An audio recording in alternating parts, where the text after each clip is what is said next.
Men be like, babe, where's the ketchup? 10 minutes later, babe, you see that dude sniping over there?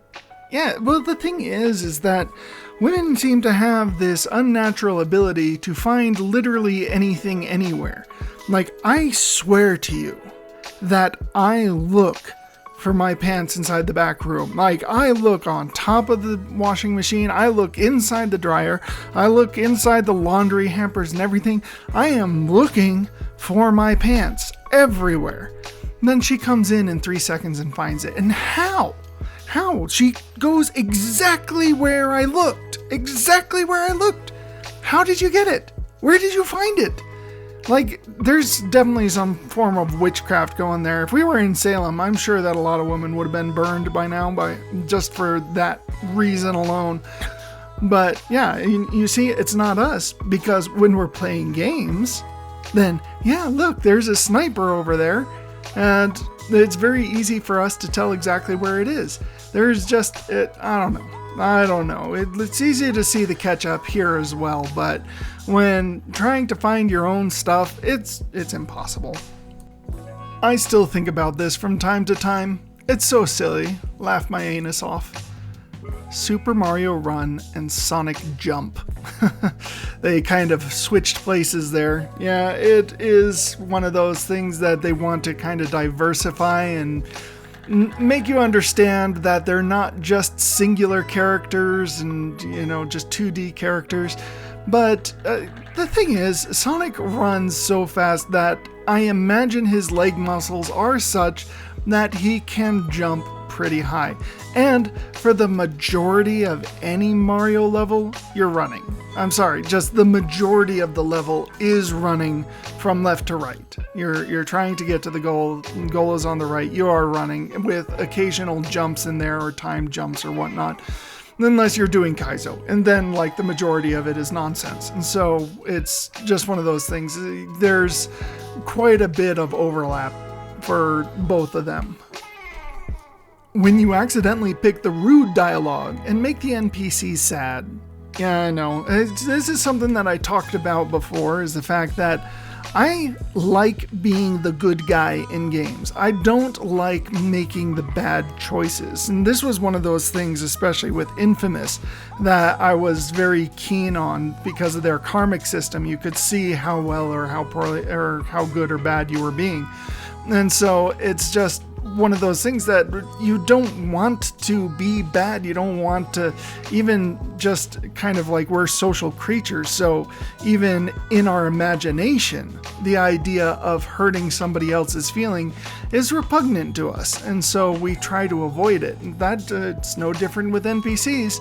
NPCs, we try very hard to take into consideration how we'd feel in that situation, even though they're just bits of ones and zeros. Now, I understand that you can't sit there and always consider the best possible options, and it's impossible to really tell whether being rude now is somewhere down the line actually going to help you. It's just one of those things that you've got to kind of weigh out, play the game a few times, and you can always go back and play the game again, or you can always load up another save or whatnot in order to not make that decision again. So there's ways around it. I've been training my whole life for this. Rainbow Road. Absolutely. Super Mario Kart is a fantastic game. One of the only racing games that I actually enjoy. And Rainbow Road, the only problem here is you gotta watch your traction. Very impossible to get traction on light, on refracted light. A little bit worse than ice and water, but just not by much. The problem here is the fact that if you go around Rainbow Road here at exit 49 like you would on a Mario Kart track, you are likely going to see the rainbow colored lights of policemen in your rear view mirror. Now, I know they're not exactly rainbow colored, but they do span from red to blue, so they cover that spectrum in one way or another. Just be careful. Make sure that if you are traveling Rainbow Road, that you are not being chased down by a toad. Rock shaped like a Xbox controller. Super Smash Bros. Genesis. The First of Us. Yeah, that's hilarious. Something about this particular meme, like, I know that the joke is that obviously first caveman game players, you found the fossil of the first game controller, da da da da da. Yes, I know the idea there. But the thing that I wanted to point out about this was the fact that when they wanted to make bad games previously, then you had to go through a lot to make those games. Like, they actually had to release on a console. Nowadays, you have Steam and you have like the stores that digitally download and stuff like that. You can make a bad game and you don't have to actually go through the trouble of licensing and releasing on specific consoles. Whereas previously, you absolutely had to. You needed to sit there and go through all of the steps to get the cartridges, get the software to write the cartridges or write the CDs with the DRC or CRM or whatever it's called. DMC. Digital Millennium Copyrights, yeah, whatever. Anyway, and it was a whole process in order to make a really bad game that's released to the world.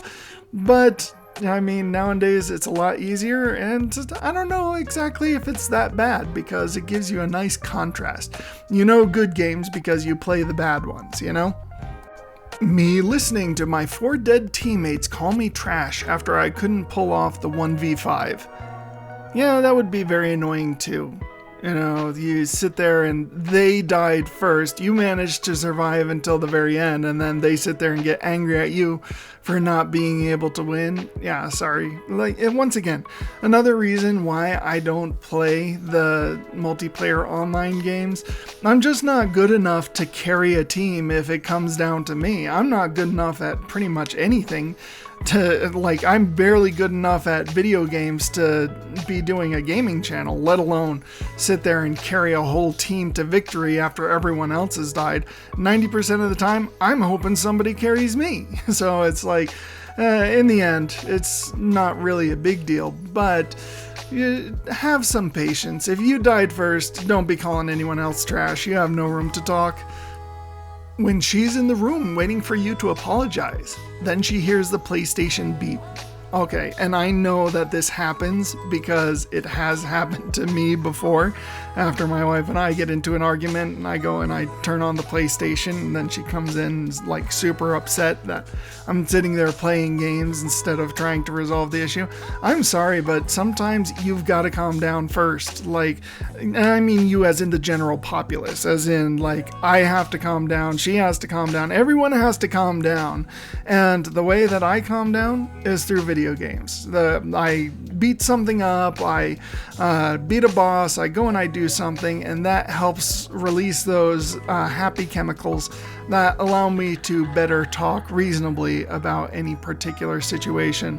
But oh my goodness, hearing that beep, that triggers something. There's some PTSD there or something with my wife. She will absolutely fry me up and serve me dry. It's a big old problem there with girlfriends competing for attention. Girlfriends, wives, spouses, whoever, competing for attention. Now, of course, your spouse is always the most important in your life, but there are times in which you've got to get away and kind of do your own thing. It's part of life. You got to do it. It's the only way to survive in a relationship. So give each other some space sometimes, and yes, that includes when you think they should be talking to you, but they decide to play a game instead. Give them the opportunity to calm down, and then talk about what you need to talk about. Hard to swallow pills. If you buy microtransactions, you're part of the problem. This is true. I'm sorry if you don't like it. It's not really a hard pill to swallow because it's a very true pill to swallow. The problem is that companies do microtransactions because people buy them. If people didn't buy microtransactions, companies wouldn't do them. They'd find another way of getting that money. And the big problem here is that if you are buying microtransactions, they're getting money from you. So the only way to really stop them from doing that is to stop buying the microtransactions. And EA learned this the hard way with Battlefront, and the fact that they lost more money because of their microtransactions than they would have gained had they not had them. And therefore they kind of overhauled it and made it a little bit easier to do things without the microtransactions. So if you are buying into this, I agree. It's hard to swallow a pill, but yes, you are part of the problem. Solve it by stopping buying the microtransactions. Just stop doing it. Like, I understand you want to be the best. You can be the best after the company gets rid of the microtransactions. There is literally a way to be patient enough for that. Whoa, that looks like a combat helmet. Puts it on. Immediate PTSD from Mario. Yeah, that looks like, what is that? That looks like Animal Crossing. Could be a crossover between Super Mario and Animal Crossing, I agree. But that poor penguin constantly being thrown off the edge and flung down the sides of sloped buildings, doing the slide being held by Mario from just the tail. Yeah, that would be quite traumatic for anyone. So I don't blame this penguin here. It's kind of interesting that it's located in what looks to be a gym area. I've never played Animal Crossing, so I have no idea. But Mario ever went in there, I would hate to see exactly what that penguin does. Might bust a cap up in there. No matter what you call it, one thing that unites us all is the X button. Happy National Video Games Day, PlayStation, Nintendo, and everyone. Got the Switch X, the PlayStation X, the Xbox X, the Keyboard X, and the Mobile Ad X. The freaking mobile game ad. The burn. I'm crying. Yeah, I know. The mobile game ads are so annoying. They come up all the time with everything. I get it. You gotta make money on mobile games. Otherwise, you can't make more. I completely understand that. But I will not buy your game. I will not play your game. I will not do anything with your game if you're putting ads that interrupt my gameplay. Like, if I'm sitting there playing levels time after time and you have a mobile ad coming up, I am not buying that game. I'm not. So I'm sorry, like, it's kind of counterintuitive, but because you're annoying me, I'm not going to give you the satisfaction of being a patron for your products. It's just not going to happen. I tried to change my password into Zeus, but Facebook told me it was too weak. Oh, yeah, that meme. I find that meme hilarious. The God of War. I think that God of War, the 2018 release, is probably one of the most perfect God of War games, and by far one of the more entertaining games to play. I didn't care much for Ragnarok, but in the end, all of the God of War games are pretty good. I don't care much for the nudity and stuff like that in them, and usually we'll skip over that stuff, but it's one of those games that is very easy to get into. The gameplay is very satisfying and stuff like that. So, but him and fighting Zeus, his father, I especially like it in the later game when his son's like, who would kill their father? And then Kratos is like, oh, there's some reasons why you would want to do something. Anyway, it's hilarious. Spiraling out of control. This man spends 90 minutes a day online. Everyone reading this just looks away. Absolutely. Spend 90 minutes a day online. That is like minor. Like that is nothing at all. Good thing is, I work in IT, and while waiting for cases, a lot of times that's all you have to do. You're sitting at a computer anyway, so you scroll online. So my online time a day is probably somewhere in the realm of like 10 or 11 hours. And of course, that's because most of my work is online anyway. But I also have things like YouTube playing on the side. I have, like, if I have time, I'll be playing a video game or stuff like that. It's not common, but there are times in which there's enough downtime. It's just one of those things, different expectations here. So If a person is normally active and then starts spending a lot of time doing less active stuff, you're in for a bad world of hurt there, especially as your body starts to use up the proteins and energy that it used to have and store them as fat for later use. So that's why people who are more muscular have a tendency to get fatter faster, is because the proteins in their body breaks them down to store for later, which gets stored as fat. Violence is introduced to humanity, 1972. The original Pong game, not really violence. I mean, I think that a lot of times with our presentism, we view the past through the lens of the present, that we have a tendency to think that everything was perfect before such and such a time, or such and such a time. Oh, if it wasn't for the babe in Bethlehem, if it wasn't for video games, if it wasn't for this, that, or the other thing, then humanity would be in a golden age of civilization. And it's just not true. I'm sorry, just violence has always existed because we have a natural tendency to want to survive. And part of survival is being violent against those that seek to end our lives. And so in the end, it winds up being just kind of like a cycle of violence. We attack you so that you don't attack us, or you attack us so that you can ensure your survival better. It kind of is a vicious cycle, but it wasn't introduced in one way or another. It just always has been. Even on the microscopic cellular level, you have predator and prey cycles of violence, of these guys eat these guys until these guys are strong enough to beat those guys. And so it's just one of those things you gotta take it all with exactly the grain of salt that it needs. Game physics be like, I know, you sit there on the very edge of the world and you're not falling off as long as your little pinky toe is still touching inbounds.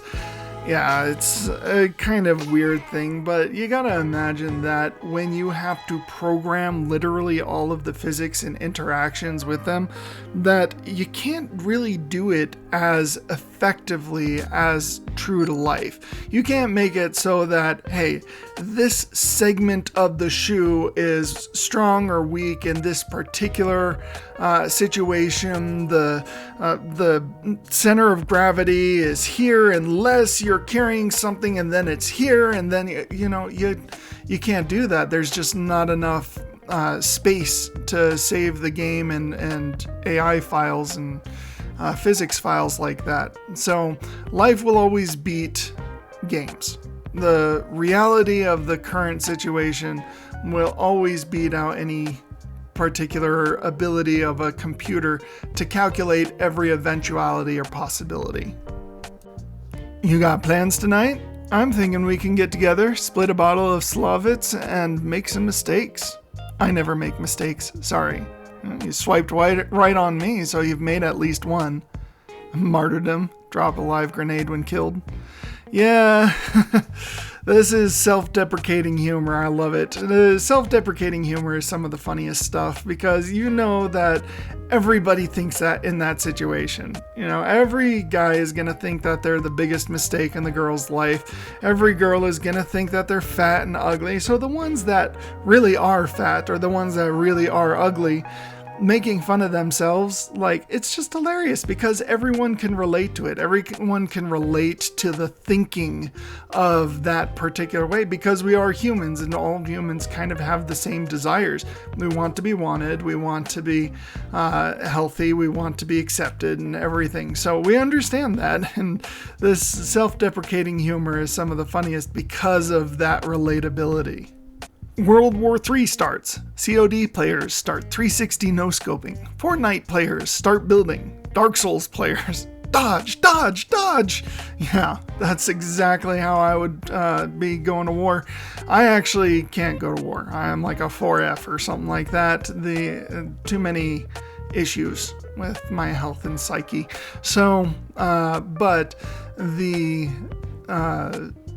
definitely, if I were to go to war, I would be playing like the Dark Souls player, because I don't play COD, Call of Duty. I don't play Fortnite. I don't play any of those first-person shooters. The only one that I have ever played is Dark Souls. So that would likely be, at least in the interaction of this meme, exactly what I would be doing. Not necessarily like what I would truly be doing. I would probably learn to shoot really well. Like, after all, that's the safest thing you can do in war.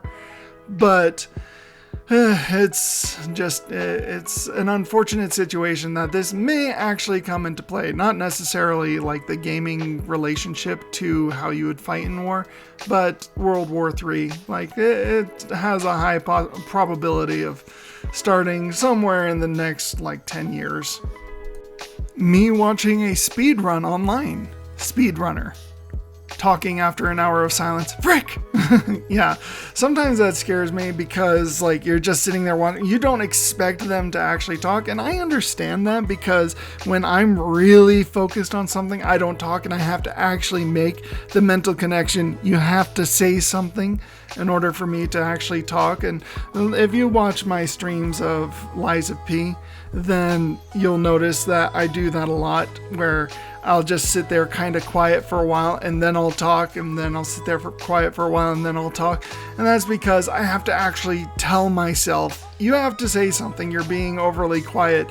Audience engagement, you want them to want to watch you, and at that point it's just branding, marketing yourself. So you have to talk if you want to build up that kind of an audience. But yeah, I completely understand the... It's so funny if you know the background of this scene and the fact that he actually was scared of the fact that she was there. He actually did get like jump scared there.